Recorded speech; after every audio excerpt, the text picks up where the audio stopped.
Assalamualaikum warahmatullahi wabarakatuh. Salam rahayu, salam sehat selalu untuk sahabat-sahabat TV Abah semua di sana, dari Sabang sampai Merauke, dari Miangas sampai Pulau Rote. Seperti biasa teman-teman, berjumpa lagi bersama saya di channel TV Abah, channel yang cukup sederhana dan channel apa adanya. Dan seperti biasa juga teman-teman, untuk bisa buat cahaya kita ini terus menjadi terang, ada baiknya kita selalu menjaga apapun itu kajiannya, yang jelas selalu terhubung kepada Yang Maha Kuasa. Tapi saya memilih untuk kajian saya adalah beliau Buya Syakur Yasin, untuk pada intinya untuk menjaga hati kita supaya terus terang dan tidak redup. Tidak usah berlama-lama teman-teman, kita lanjutkan saja kajian beliau yang satu ini. Apabila ada sesuatu yang mungkin perlu kita kaji bareng, ya kita kaji bareng. Kalau tidak ada, kita dengarkan saja secara utuh teman-teman. Kita lanjutkan ya. Qultu na'imur ruh wa 'adzabu innama huwa bisyuhud rabbiha wa ihtijabiha. Kenikmatan rohani dan penderitaan rohani semata-mata itu sangat tergantung kepada mampukah menyaksikan Tuhannya ataukah terhalang, terhijab. Artinya bahwa rohani kita ini bahagia atau sengsara tergantung bisa ketemu atau beli ya. Saya kira apalagi yang mengingkari, yang percaya pun juga tersiksa juga kalau nggak bisa ketemu tuh. Kiduki ana sing ngirimi mbuh sapa kengnya sing awet cilik mula nggal bulan 10 juta terus turutin segala macam kebaikan, tapi beli beru siapa sing ngirim. Nah, penasaran itulah satu penderitaan, paham dikit gitu.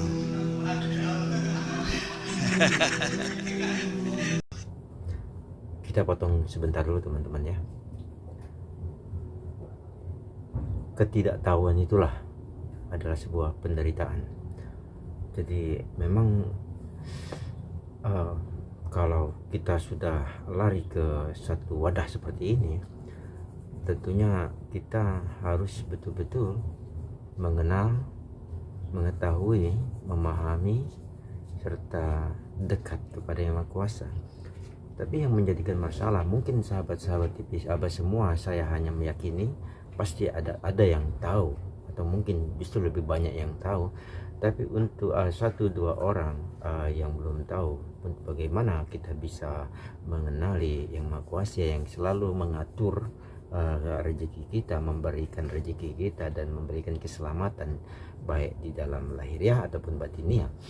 Nah, di sini untuk sahabat-sahabat TV Abah semua yang masih awam pada umumnya ya, lewati dulu peleburan diri, membuat dulu satu pola peleburan diri ataupun persahabatan dengan diri, perdamaian dengan diri, persahabatan dengan alam, baik alam di luar diri ataupun alam di dalam diri. Nah, nanti dia akan terfokus kepada empat perkara yang ada di video-video saya sebelumnya ya teman-teman. Nanti teman-teman bisa lihat saja, bisa cari saja, bisa korek-korek saja itu pola tentang peleburan diri. Karena menurut opini saya, menurut hemat saya, tidak mungkin orang itu bisa sampai mengenal dekat kepada Yang Maha Kuasa tanpa melewati empat perkara ini, yaitu adalah sifat, perbuatan, asma, dan zat itu sendiri. Tapi yang aslinya, masalahnya itu yang aslinya. Nah, seperti apa yang aslinya? Korek-korek saja di video-video saya yang sebelum-sebelumnya teman. Itu karena ada sesuatu bahasa-bahasa yang cukup mendalam menurut hemat saya yang saya buka di sana. Jadi mudah-mudahan kita bisa berbagi wawasan satu dengan yang lain, ataupun mungkin ada yang kurang, sahabat-sahabat TV Abah semua di sana bisa tambahin saja di kolom komentar ya.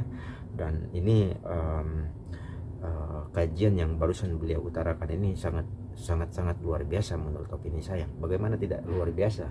Bagaimana kita bisa berterima kasih kepada Tuhan? bagaimana kita bisa berkomunikasi kepada Tuhan, bagaimana kita bisa mengucapkan rasa syukur kepada Tuhan. Kalau cuma hanya di batin saja, menurut opini saya tidak lengkap, menurut hemat saya tidak lengkap, ada kurang abdol bahasanya.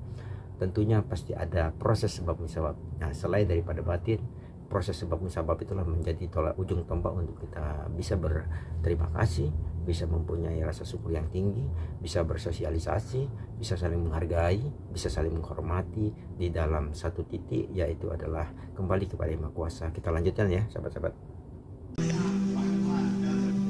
Tulis yang aneh maning, anak sing beli pengen ketemu. Ada sampai pengen ketemu beli. Laman besok ternyata mong sih. Mong sih. Terus bagian ketemu bagian vitamin. Ya, itu persoalannya. Wa dzalika ba'da takhallusha min 'alamil ashbah. Hal itu setelah ruhani kita ini bisa terbebaskan dari alam benda, min 'alamil ashbah, dari alam materialis. Wa taraqiha ila 'alamil arwah, dan sudah mampu meningkatkan diri ke tingkatan alam rohani.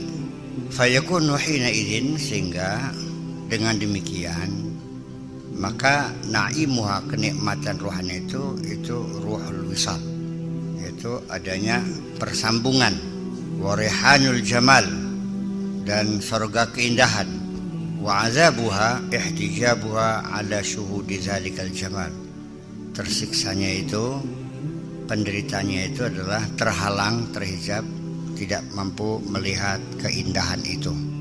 Wa ba'daha anil kabiril muta'ali, dan setelah itu juga tidak bisa melihat, mengerti kebesaran Allah dan ketinggian Allah. Wa hadzal amr hasilun fi darid dawam li jama'il anam. Ini terjadi di alam dunia ini, fi darid dawam li jama'il anam, di tempat kelanggengan untuk seluruh umat manusia. Li'annahu tamayyazal haqqu min al-batil, karena dibedakan antara hak dan batil. Wa arafa kullu wahidin maswahu wa mustaqarrahu, semua orang akan tahu tempat tinggal dan tempat kembalinya. Fa ahlul jinan ahassu birridha wa ridwan, ahli surga merasakan senang dan ampunan. Fahum alimuna biqurbil haqqi minhum wa ridahu anhum, mereka sadar betul, mengerti betul dengan kedekatan yang maha benar dan ridha Allah terhadap mereka. Walakinnahum mutafawituna fil ilmi, tetapi mereka berbeda, berpangkat-pangkat dalam pengetahuannya. Faminhum man ya'lamu min wara'i rida, ada yang tahunya dari belakang tabir. Faminhum man ya'rifu dakhilar rida, dan sebagian lagi yang tahu dari dalam tabir, di luar tabir, dari dalam tabir. Yang sejaban yang selimut, yang sejeroneng selimut. Wa fil Bukhari, wa ma baina nasi wa baina an yanzuru ila rabbihim illa ridaul kibriya ala wajhihi fi jannati adn.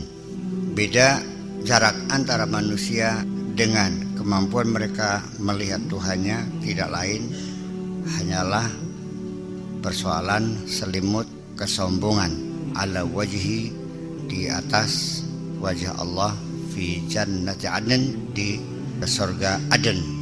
Wala yafhamu hadzal rida illa ahlul azwaq, yang bisa memahami selimut ini tidak lain hanya ahli rasa, hanya ahli rasa, artinya orang yang punya perasaan yang sangat halus.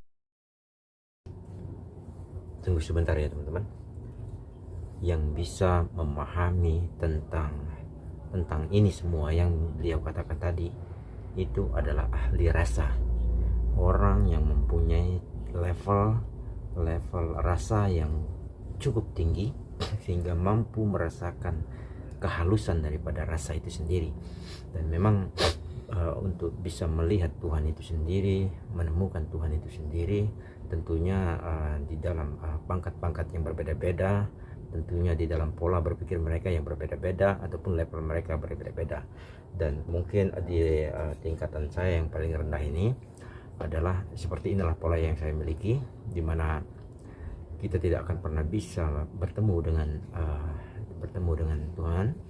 Kita tidak akan pernah bisa merasakan manisnya keimanan, kita tidak akan pernah bisa merasakan indahnya kehidupan, dan kita tidak akan pernah bisa merasakan rasa syukur yang luar biasa apabila kita tidak bisa memahami tingkat rasa yang paling halus. Dan tingkat rasa yang paling halus itu adalah sesuatu hal yang ada atau yang berada di alam rohani, yaitu di kolbu atau hati, di mana apabila tiap-tiap diri manusia mampu mendengarkan atau mampu merasakan hal itu, sehingga mampu juga mereka rangkai rasa itu menjadi sebuah kata-kata, maka disitulah puji syukur dia akan mendapatkan sesuatu ilmu pengetahuan, di mana dia mampu akan melihat satu keindahan yang sudah Tuhan ucapkan pada dirinya. Dan bahkan di dalam level-level tertentu, tiap-tiap kekasih Tuhan itu memang ada yang bisa melihat dari luar dan ada yang langsung melihat dari dalam.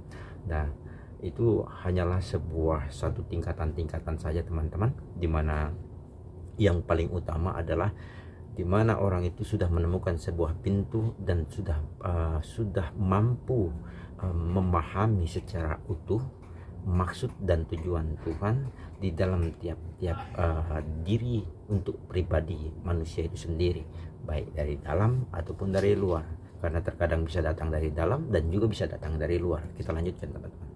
Bukan orang yang perasaannya kasar, kaku dengklek ya, kayak kita bakal durung ditampak durung paham-paham baik, dipelototi karena apa mendelik saking langgar rasane.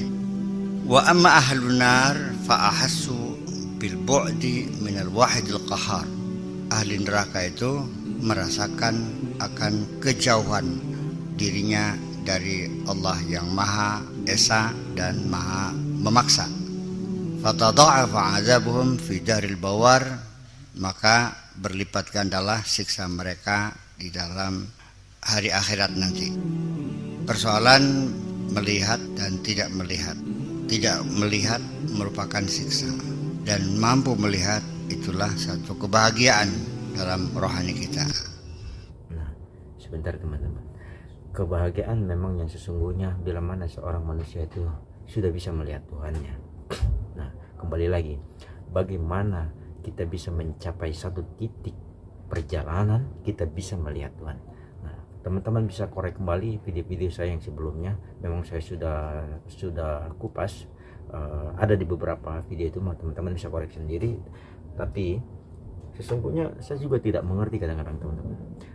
Andaikan manusia itu mau berpikir dari hati nurani, bukan berpikir dari otaknya, berpikir dari hati nuraninya, pasti sebenarnya manusia itu akan memahami sebenarnya. Tapi kan terkadang manusia itu terhalang oleh egoisnya. Nah, egoisnya inilah terkadang sampai mati. Egois ini bisa mereka bawa sampai mati. Nah, mereka sudah memahami sebenarnya tiap-tiap diri manusia itu tidak ada yang bodoh. Setiap manusia itu adalah manusia itu tidak ada yang bodoh. Setiap manusia itu pada hakikatnya adalah manusia itu adalah pintar semua sebenarnya. Tapi mereka dicengkram, dijerat oleh hawa nafsu itu. Tinggal bagaimana mereka mau mereka dikendalikan oleh hawa nafsunya atau tidak. Nah, jabaran hawa nafsu, dijerat oleh hawa nafsu, dicengkram oleh hawa nafsu ini banyak sekali jabarannya di dalam warna-warni kehidupan teman-teman, baik di dalam hubungan berpasangan, jodoh dan segala macam, itu banyak sekali, termasuk kembali kepada ketuhanan itu sendiri. Nah, untuk bisa melihat Tuhan itu di dalam opini saya, memang kita harus lepas dulu. Kita harus mampu menjadi manusia yang merdeka. Kalau kita sudah bisa menjadi makhluk yang merdeka, maka satu anak tangga kita sudah mulai menapaki satu anak tangga. Baru kita sudah mulai bisa melihat sedikit demi sedikit keindahan daripada mahligai Tuhan itu sendiri. Tapi belum melihat Tuhannya. Begitu kita melangkah kedua, ketiga, baru lama-lama kita akan bisa melihat yang sebenarnya, yang sesungguhnya teman-teman. Kita lanjutkan ya.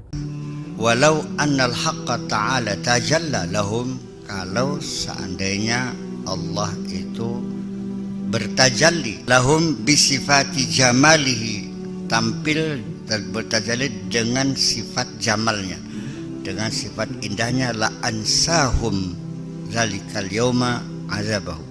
Kalau Allah bertajalli dengan sifat jamalnya, tentu mereka akan lupa siksa hari itu. Saking indahnya, siksa pun menjadi tak terasa lagi. Kayak sira demenan dicokotin lambuk, masa kerasakan. Balik-balik pada bentol kabeh. Ya, saya ingin mengkaitkan kenapa perempuan-perempuan di Mesir itu terkupas tangannya sampai berdarah-darah dan tidak merasa sakit karena melihat gantengnya Nabi Yusuf. Jadi artinya keindahan ini bisa membius kita. Paham itu tidak? Membius kita. Dan inilah satu realita seorang lelaki yang hidupnya bahagia, istrinya baik sekali, anaknya lucu-lucu, bisa terlupakan, tergila-gila dengan keindahan yang lain. Sehingga dia tega lupa dengan dirinya, lupa dengan istrinya, lupa dengan anaknya, karena ketemu dengan perempuan yang sangat cantik, terbius. Oleh karena itu, bahwa ini satu bukti saja bahwa keindahan yang ditampilkan, keindahan Allah yang ditampilkan di alam dunia ini, setetes air di antara 7 lautan adalah pada makhluknya yang bernama manusia. Seindah-nya gunung, belum mungkin ada wong kelojotan dalam gunung bagus. Iya, saya bakal senderang wong wadon ayu, bleg klenger kan, beli sadar, terbius kan. Jadi kita mesti paham kenapa keindahan kok bisa melupakan siksa. Betul. Kita saja dulu waktu masa remaja bokek pada duit beli duwe, ya kan? Mungkin kita dalam keadaan kurang sehat, hujan angin, ya karena cinta, ya. Baru mengimajinasikan keindahan sang kekasih saja. Beli kerasa hujan, beli kerasa angin, beli kerasa lara kan. Senang baik. Beli duit ke senang baik. Nah ini maksud saya ingin menjelaskan bahwa indah melupakan segala-galanya. Keindahan itu bisa melupakan segala-galanya. Sebentar teman-teman, keindahan bisa melupakan segala-galanya. Nah, inilah sebenarnya harusnya memang kita itu mampu mencapai satu level di mana level kita mampu sudah bisa melihat keindahan yang mampu membius rasa sakit selama kita menjalani kehidupan ini. Tapi hanya segelintir manusia, hanya sedikit manusia, hanya sebagian kecil manusia yang mampu mencapai titik ke sana. Karena pada umumnya untuk sampai kepada titik keindahan ini, kita harus mempunyai 3. Satu pandangan yang luas, satu pemikiran yang dalam, dan satu pengetahuan yang dalam. Nah, jika 3 ini kita sudah jadikan satu pola untuk bisa menemukan satu keindahan ini, maka dikit demi sedikit itu akan pasti terlaksana juga atau sampai juga teman-teman. Nah, seperti apa sih keindahan yang sebenarnya? Salah satu contohnya saja itu seperti apa sih keindahan itu? Nah, inilah sulit memang untuk bisa diilmiahkan, tapi paling tidak kita harus melewati sifat perbuatan asma dan zat ini. Bila mana kita sudah masuk di dalam satu keasliannya, maka di situ sebenarnya, di situ ini menurut opini saya ada di sini jalannya teman-teman. Ini di dalam opini saya. Oke, kita lanjutkan teman-teman. Walau anna ta'ala ihtajaba an ahli jannati ladaqa alaihim fasihul jinan. Kalau Allah itu tidak bertajalli atau ahli surga tidak mampu melihat Allah, maka luasnya surga itu akan terasa sempit bagi mereka. Walan qalaba na'imuhum, bukan la nuqallibu, walan qalaba na'imuhum nikmatan wa azaban. Dan kenikmatan mereka akan berubah menjadi nikmah dan menjadi azab, menjadi siksaan dan menjadi penderitaan. Itu di surga nanti. Amma man kana fi dari dunya, adapun orang yang masih ada di alam dunia ini, arifan, kenal Allah, fala yahtajibul haqqu ta'ala anhu, maka Allah tidak berhijab, tidak terhalangi dari dia tadi. Kama syahidahu huna biwasaiti anwarihi yashhaduhu summa bilataifi asrarihi. Kama syahidahu huna, seperti dia menyaksikannya sekarang, biwasaiti anwarihi yashhaduhu, melalui perantaraan, melalui media penyinarannya dia bisa melihatnya. Summa bilataifi asrarihi, kemudian dengan kelembutan rasanya, kelembutan hati nuraninya. Bahkan summa aula li ghalabatil ma'na 'ala al-husni wal qudrati 'ala al-hikmati. Kemudian dari situ dia akan berpaling, akan terfokuskan karena ghalabatil ma'na 'ala al-husni. Lalu dia akan terfokus pada kesaksian kepada Tuhan itu karena didominasi oleh makna terhadap keindahan tadi. Wal qudrati 'alal hikmati, dan kemampuan atas hikmah. Wa amma man kana mahjuban fahuwa summa aidan mahjubun.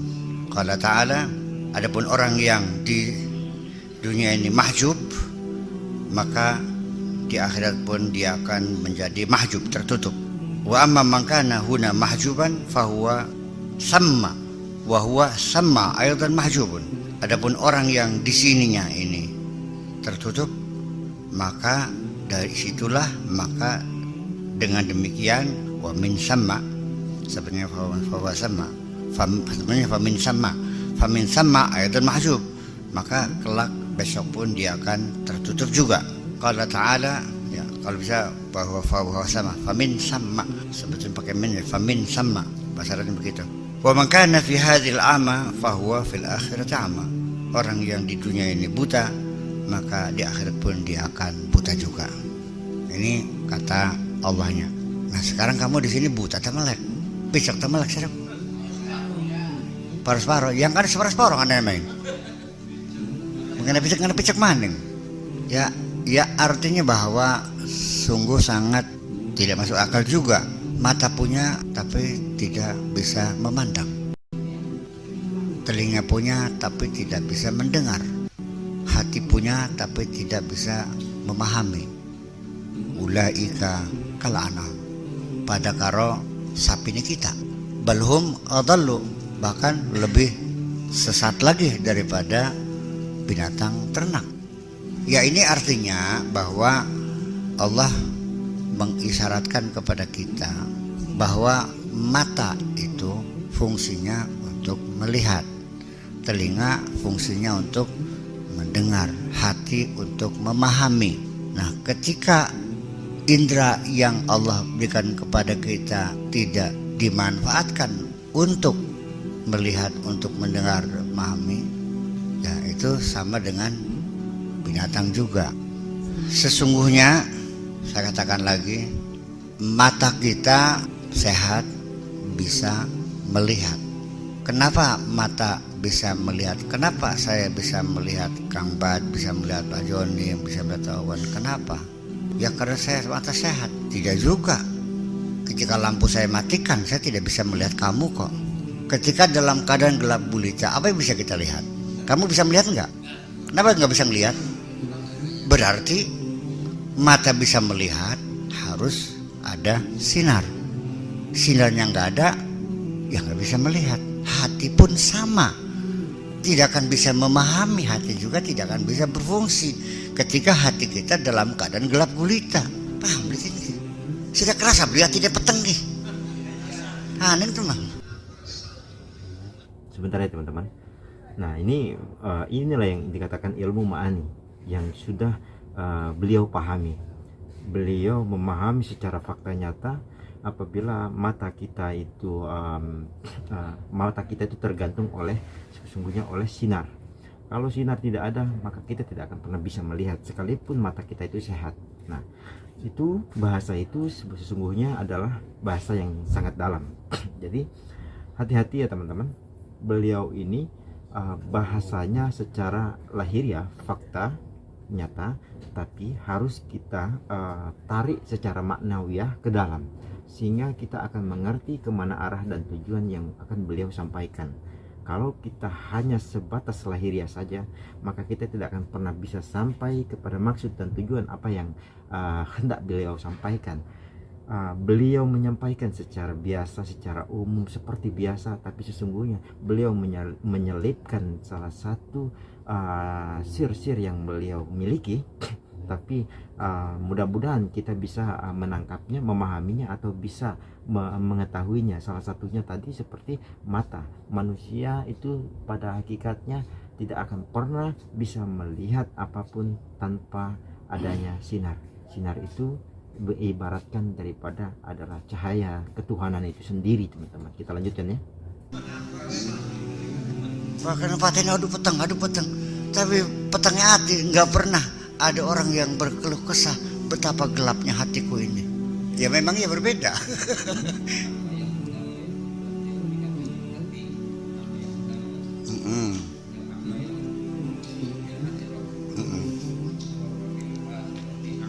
Sama apa? Ya sama. Ya kedua-duanya. Ya hatinya matanya. Hatinya nggak, matanya enggak. Bisa saja orang melihat dengan hatinya. Orang datang, seorang perempuan. Saya tahu dia mau ke Saudi ke TKW bareng makan donga kira-kira majikan Eman. Saya tahu nggak? Yang tahu bukan mata saya kok, hati saya yang tahu. Ya kan begitu. Jadi begini, ngomong balik maning. Akma pertama, akma kedua, ya pasti berbeda. Kata itu tidak ada kepastian maknanya, kecuali kita tahu bagaimana kata sebelum dan kata sesudahnya. Beda kalimatnya, kata itu beda artinya. Seperti hatta ka'annaka tarahu fa in lam takun tarahu fa innahu yaraka. Fa in lam takun tarahu, fa'ilnya adalah mukhatab anta. Fa innahu yaraka, fa'ilnya adalah Allah Subhanahu wa ta'ala Dzul Jalalah. Melihatnya manusia dengan melihat Allah ada berbeda. Jadi kalimat ro'a ketika fa'ilnya berbeda, ya maknanya berbeda. Ya kan begitu. Apa? Yusalluna ala nabi. Allah berselawat, malaikat berselawat, manusia berselawat. Beda yang ngomong, beda makna. Si ngomong umurnya beda, maknanya beda. Tempatnya beda, maknanya beda. Waktunya beda, maknanya beda. Dan seterusnya.